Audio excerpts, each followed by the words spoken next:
Commander Jake Morrison stood at the big window of his ship and looked out at the stars. His ship was called the UES Defiance, and it was one of the biggest ships humans had ever built. But right now, Jake felt very small as he watched the red lights blinking on his control panel. Each red light meant another human world was under attack. The door behind him made a soft sound as it opened. Admiral Lisa Carter walked in with a worried look on her face. She had been Jake's friend for many years, and he could tell when she had bad news to share. "Jake, we need to talk," she said in a quiet voice. Jake turned around and saw that Lisa looked very tired.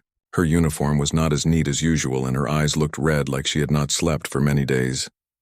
"What happened now, Lisa?" Jake asked, even though he was afraid to hear the answer. "New Haven is gone," Lisa said. "All of it. 2 million people lived there, and now they are all dead." Jake felt like someone had hit him in the stomach. New Haven was one of the nicest human colonies. Families lived there and children played in the parks. It was supposed to be safe because it was far from any fighting. "How?" Jake asked. "The Zephyrians came in fast ships and destroyed everything. They did not even try to capture the planet. They just killed everyone and left," Lisa explained. Jake sat down in his chair because his legs felt weak. The Zephyrians were aliens who looked like tall birds with blue feathers. For the past 3 months they had been attacking human worlds, but they usually just took some supplies and left. This was different and much worse. Dr. Paul Bennett came into the room carrying a big tablet computer. Paul studied aliens and how they think. He looked very upset about something. "Commander, I have been looking at all the Zephyrian attacks," Paul said. "I think I know what they are doing." "Tell me," Jake said. "They are not trying to win a war. They are trying to make us afraid. Every attack has been planned to hurt us the most and scare us the most. They want us to give up without fighting." Captain Amy Rodriguez walked over to join them. Amy was Jake's second in command, and she was very good at understanding battles and wars. She had been studying the Zephyrian attacks on her computer. "Paul is right," Amy said. "Look at this pattern. They always attack when families are together. They always destroy the places where children go to school first. They want to make us so scared that we will do whatever they say." Jake looked at the information on Amy's computer screen. The attacks did follow a pattern. The Zephyrians were very smart about hurting humans in ways that would make them most afraid. "But why?" Jake asked. "What do they want from us?" Lisa touched her computer and a recording started to play. The voices speaking were making the clicking and chirping sounds that Zephyrians used to talk to each other. Then the computer changed the sounds into human words. The humans are weak creatures who care too much about others. They will always choose to save lives instead of winning fights. This makes them easy to control. We will hurt their young ones and their weak ones until they surrender everything to us." Jake felt anger growing inside him like a hot fire. The Zephyrians thought humans were weak because humans tried to be kind. They thought humans were stupid because humans tried to help others instead of just thinking about themselves. "There is more," Lisa said. She played another recording. "The humans have many ships and weapons, but they are afraid to use them. They spend too much time talking and trying to make peace. They are like small animals that make noise to scare away predators but cannot really fight. We will take their worlds one by one and they will not stop us because they are too soft." Paul shook his head. "They have been watching us for years. They think our kindness is weakness. They think our desire for peace means we cannot fight." Amy pulled up more information on her computer. "According to our spies, the Zephyrians call us the soft prey species in their military reports. They think we are like animals that are easy to hunt." Jake stood up and walked back to the big window. Outside he could see other human ships floating in space. Each ship had thousands of people inside who had families and friends they wanted to protect. All of these people were counting on Jake and the other commanders to keep them safe. "How many human worlds have they attacked?" Jake asked. 37, Amy answered. "They have killed over 10 million humans, and they are getting bolder with each attack." Jake thought about all the times humans had tried to make peace with the Zephyrians. Human diplomats had offered them trade agreements and technology and friendship. The Zephyrians had said yes to meetings, but they were just using the time to study human weaknesses. "Admiral," Jake said to Lisa, "I want to request permission to use Protocol 7. Lisa's eyes got very wide. Protocol 7 was something that had been planned many years ago but never used. It was humanity's final warning to any species that refused to make peace. Jake knew that using Protocol 7 would change everything. "Jake, are you sure about this? Once we do this, there will be no going back. Everyone in the galaxy will see us differently."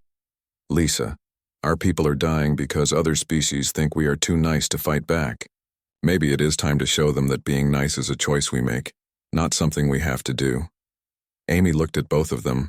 Sir, if we use Protocol 7, we will have to prove that we mean it. Are we ready to do that? Jake looked out at the stars again. Somewhere out there, Zephyrian ships were probably heading toward another human world to hurt more innocent people. The aliens thought humans would just keep talking and asking for peace while more and more humans died. Send the message to Earth Command, Jake told Lisa. Tell them that Commander Morrison is requesting immediate authorization for Protocol 7. Tell them that humanity's courtesy has been mistaken for weakness for the last time. Lisa nodded and started typing the message. Paul and Amy watched quietly as Jake continued to look out at the stars. Soon everyone in the galaxy would learn something that the Zephyrians should have discovered before they started their attacks. Humans had not become the masters of space travel by being weak. They had become diplomats because they understood how terrible war could be. But they had never forgotten how to fight when fighting became necessary. The message to Earth Command was sent, and now they would wait for an answer. Jake knew the answer would be yes because humanity had been patient long enough. The answer from Earth Command came faster than Jake Morrison had expected. Admiral Lisa Carter read the message on her computer screen and then looked at Jake with a serious expression. Her hands were shaking just a little bit as she spoke. Earth Command has approved Protocol 7, she said. All human military forces are now authorized to end diplomatic courtesy protocols if the Zephyrians refuse our final ultimatum. Jake felt a heavy feeling in his chest. He had asked for this permission, but now that he had it, he understood how much everything was about to change. For over 200 years, humans had been known across the galaxy as the species that always tried to talk instead of fight. That reputation was about to end.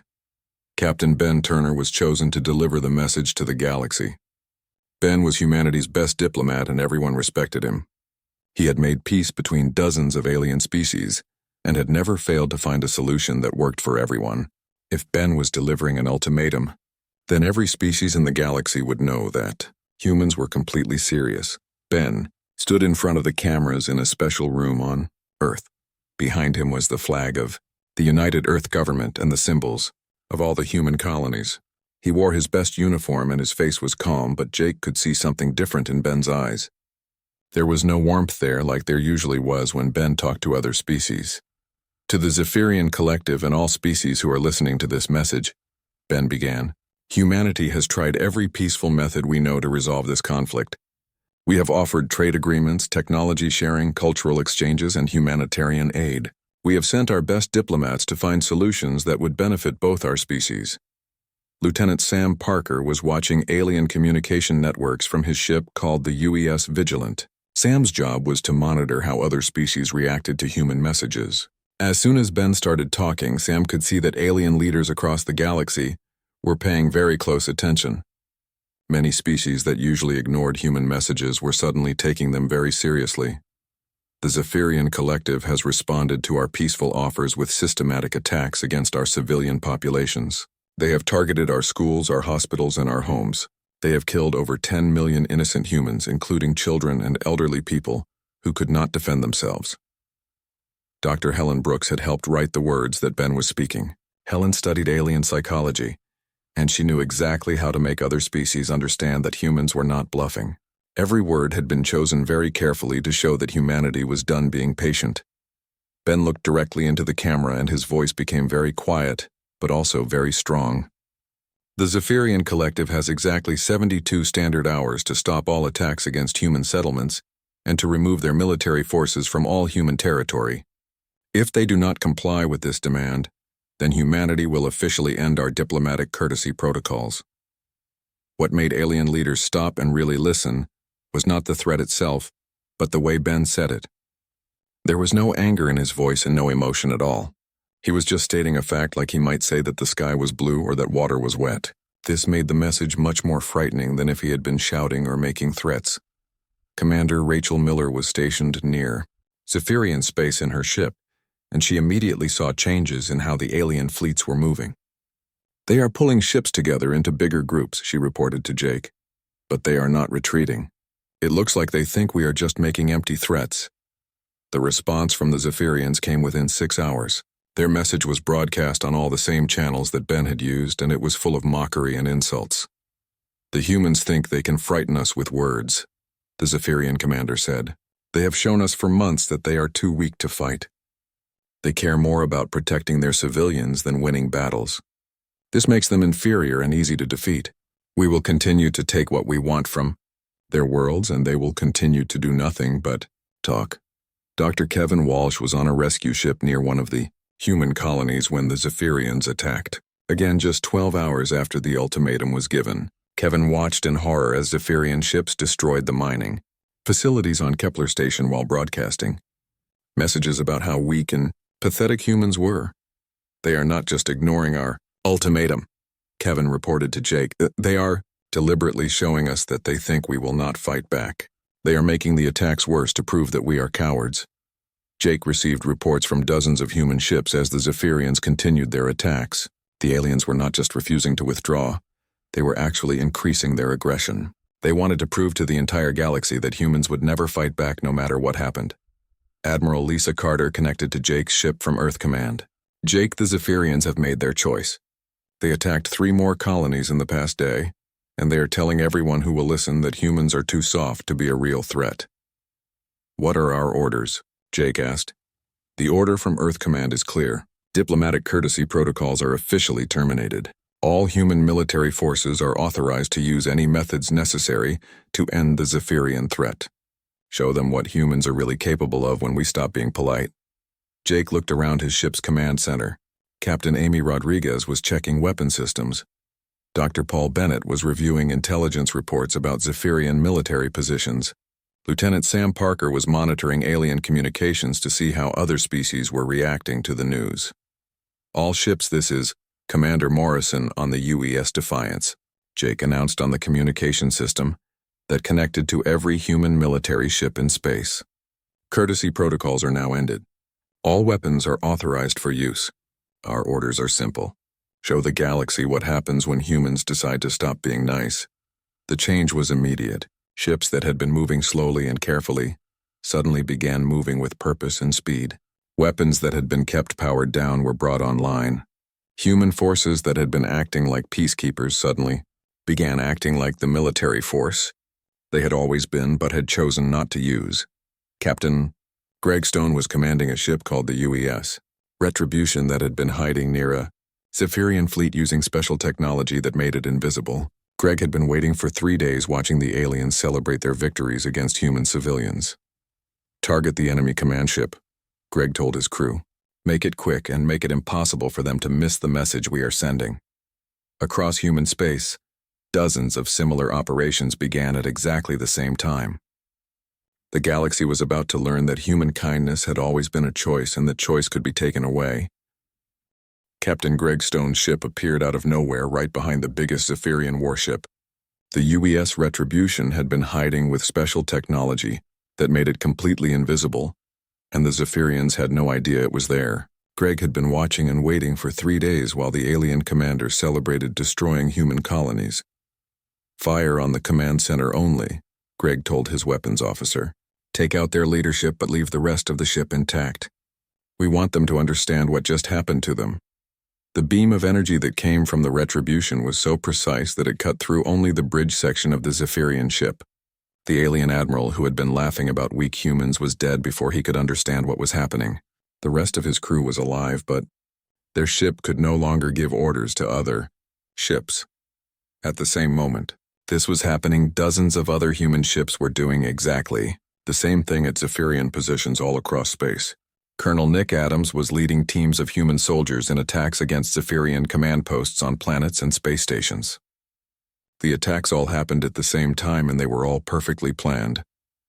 "Remember the mission," Nick told his soldiers as they prepared to enter a Zephyrian military base.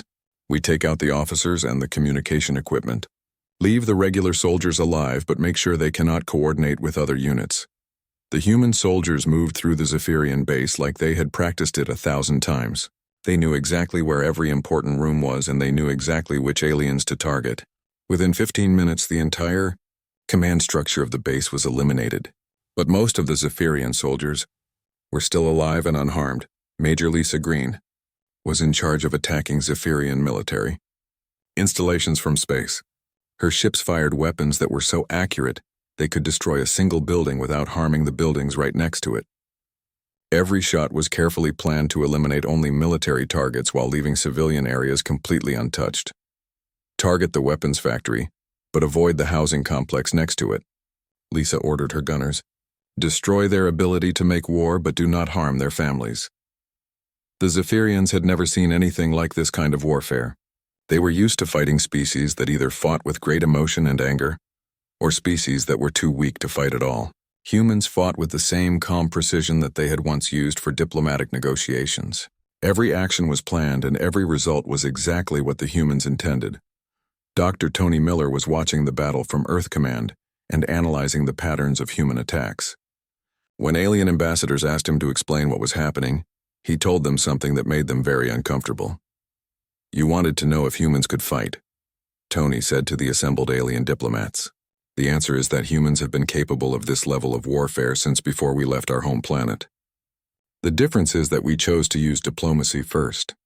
We chose to try peace before war. The Zephyrians mistook that choice for inability. Within 24 hours, the Zephyrian military had lost most of its leadership and most of its ability to communicate between different units. Their ships and soldiers were still mostly intact, but they were confused and could not work together effectively.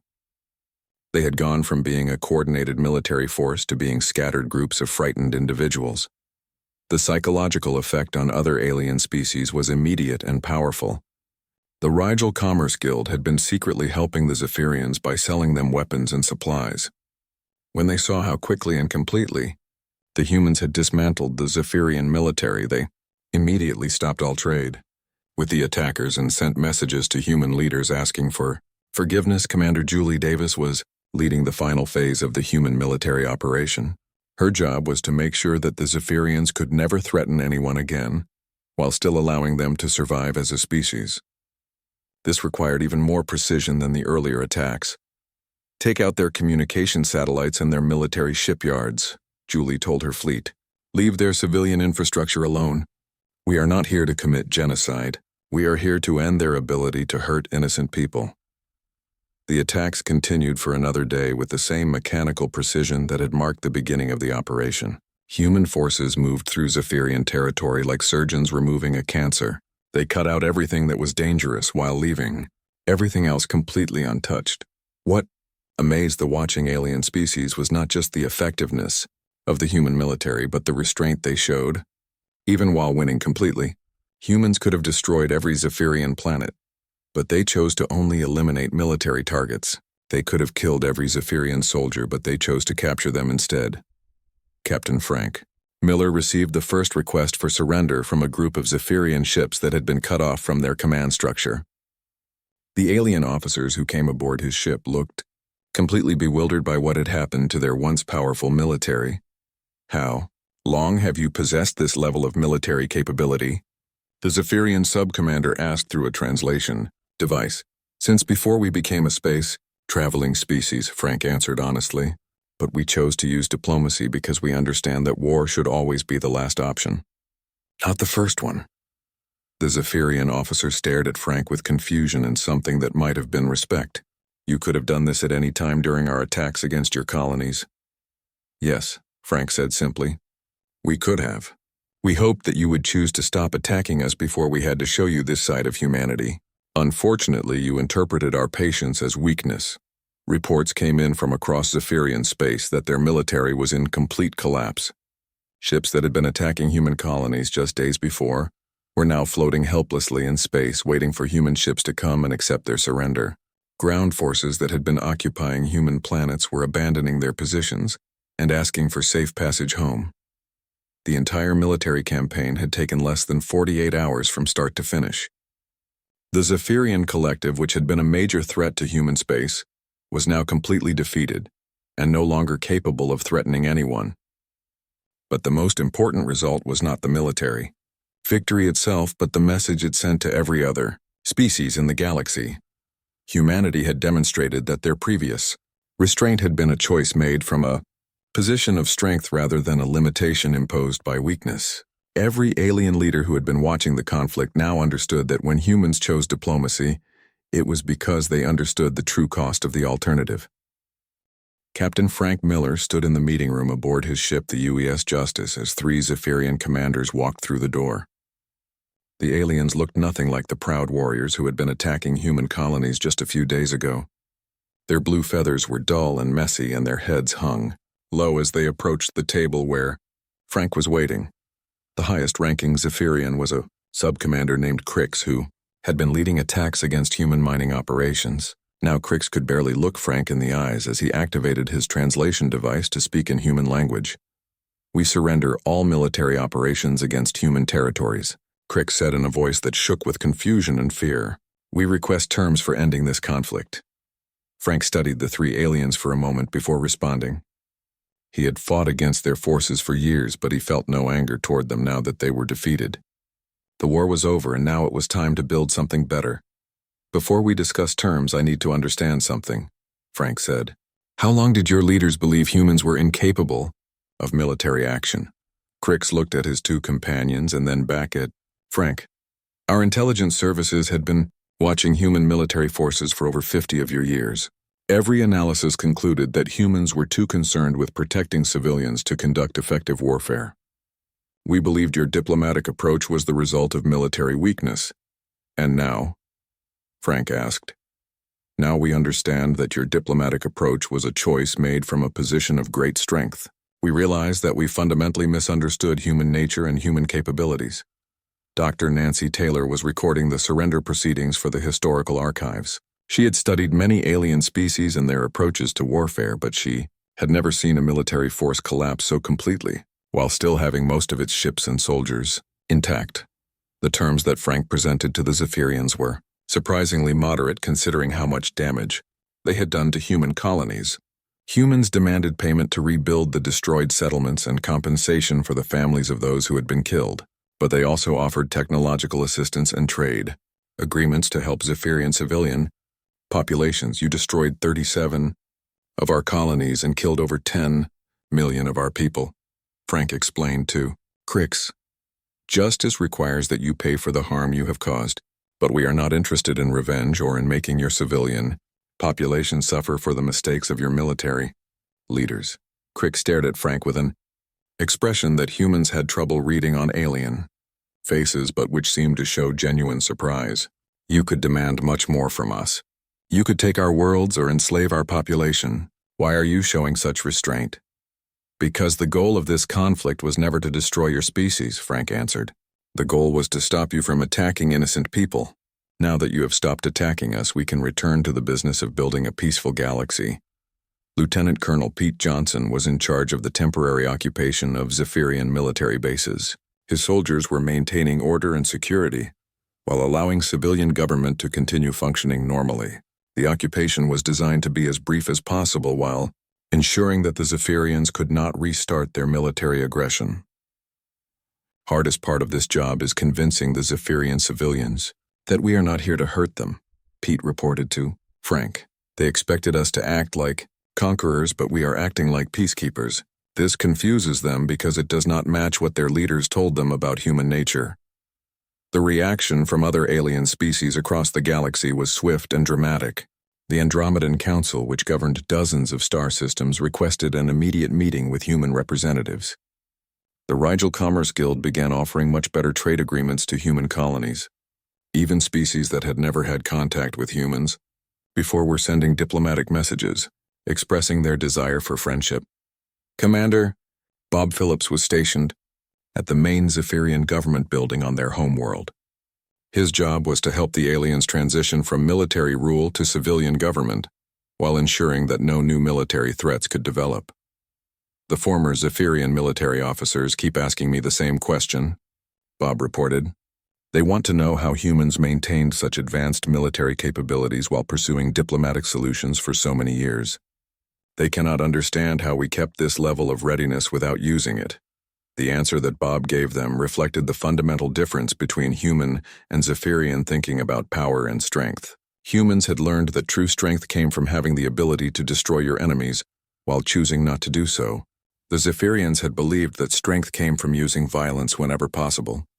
Dr. Susan White was working with the new Zephyrian civilian government to help them understand human diplomatic principles. Many of the alien leaders were genuinely curious about how humans had achieved such military success while maintaining their reputation as peacekeepers. The key to understanding humans, Susan explained to a group of Zephyrian officials, is recognizing that we see military force and diplomatic negotiation as two different tools for achieving the same goal. We prefer negotiation because it produces better long-term results, but we maintain military readiness because sometimes negotiation fails. The economic effects of the conflict were being felt throughout the galaxy. Trade routes that had been dangerous because of Zephyrian piracy were now completely safe under human protection. Merchant ships that had required expensive military escorts could now travel freely. The cost of shipping goods between star systems dropped dramatically. What surprised many alien observers was how quickly humans returned to their previous diplomatic behavior. Once the military threat was eliminated, human ships went back to offering assistance to vessels in distress. Human diplomats resumed their work as mediators in conflicts between other species. Human colonies continued to welcome refugees and offer humanitarian aid. The message was clear to everyone who was watching. Humans had not become more aggressive or militaristic as a result of their victory. They had simply demonstrated that their previous restraint was a conscious choice rather than an inability to fight effectively. Admiral Patricia Young was reviewing intelligence reports from across the galaxy at Earth Command. Every report confirmed that alien species were rapidly changing their diplomatic strategies when dealing with humans. It appears that our demonstration has had the intended effect, Patricia told the assembled human military leaders. No one will mistake human courtesy for weakness again. Our diplomats are reporting that negotiations which had been stalled for years are suddenly moving forward, with much more cooperation from other species. The final result of the conflict was exactly what humanity had hoped to achieve. They had proven that their preference for peace came from wisdom and strength rather than fear and weakness. The galaxy now understood that human courtesy was a gift that should be appreciated, rather than a weakness that could be exploited. 6 months had passed since the Zephyrian surrender, and the galaxy felt like a completely different place. Ambassador Chris Taylor walked into the Great Hall of the Galactic Council, wearing the same diplomatic uniform he had always worn, but everything about how other species looked at him had changed.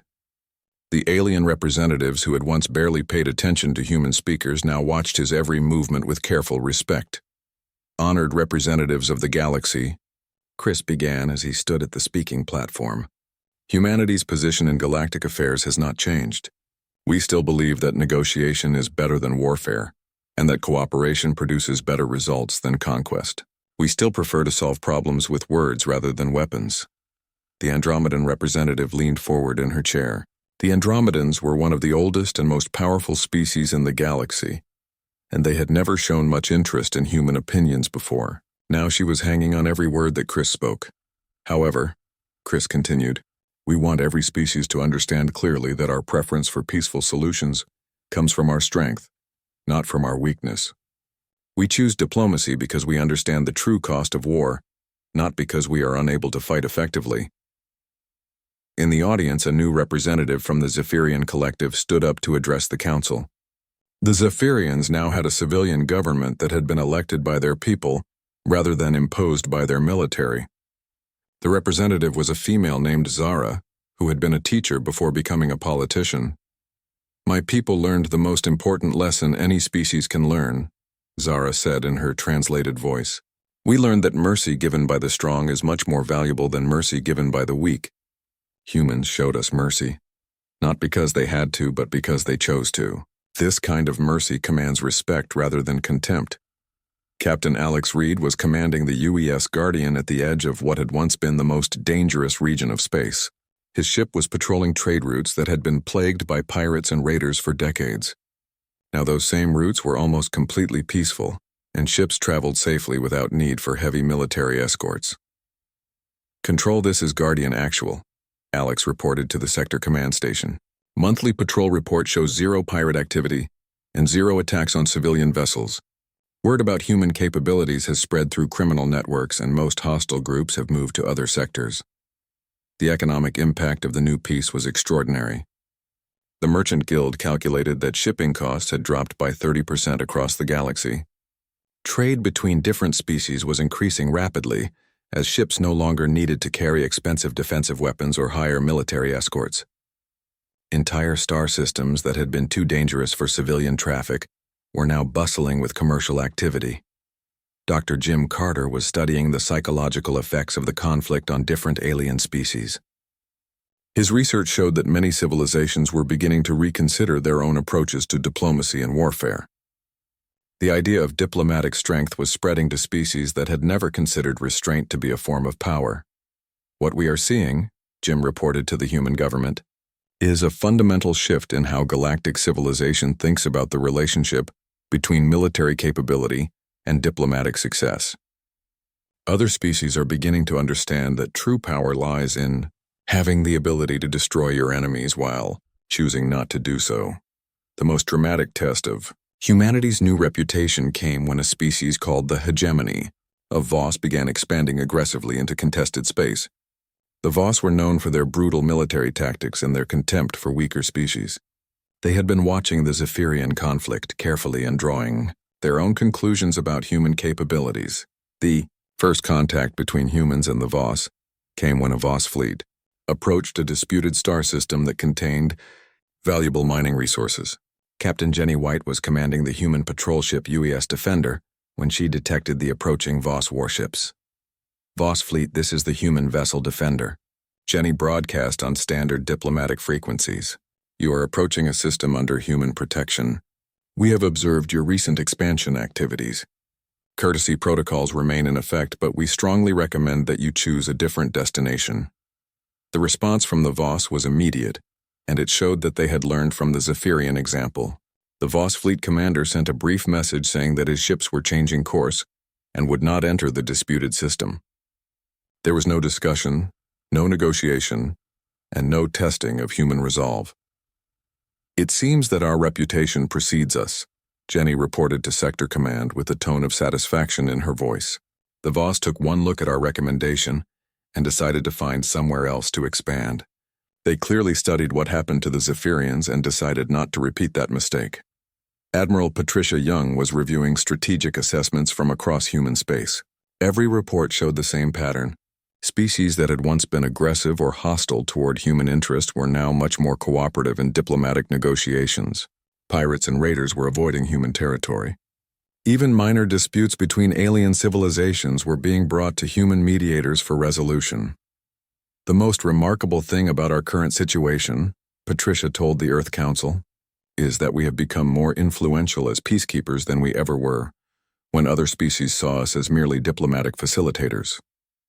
Our willingness to use force when necessary has made our peaceful initiatives much more effective. The long-term effects were becoming clear throughout the galaxy. Human colonies were safer than they had ever been. Human trade ships traveled freely without fear of attack. Human diplomats were welcomed and respected by species that had previously ignored their efforts at mediation. Captain Danny Lopez was commanding a rescue ship near the edge of known space when he received a distress call from an alien vessel. The ship belonged to a species that had never had contact with humans before, but they specifically requested human assistance because they had heard about humanity's reputation for helping others. This is the human rescue vessel Mercy responding to your distress call. Danny broadcast to the alien ship. We are approaching your position and will render whatever assistance we can provide. The alien captain replied with obvious relief in his translated voice. Thank you, human vessel. We have heard that your species can be trusted to help others without demanding payment or taking advantage of weakness. As Danny's crew worked to repair the alien ship, he reflected on how much the galaxy had changed. Humans were no longer seen as just another diplomatic species trying to avoid conflict. They were seen as the species that had the strength to fight, but the wisdom to choose peace whenever possible. The final message that humanity had sent to the galaxy was now understood by everyone. Human courtesy was not a sign of weakness, but a gift freely given by those who had the power to choose otherwise. That gift would continue to be offered to all species, but everyone now knew that it could be withdrawn if necessary. The stars looked the same as they always had, but the galaxy was a different place. Humans had proven that the strongest species was not the one that fought the most, but the one that fought only when fighting was truly necessary.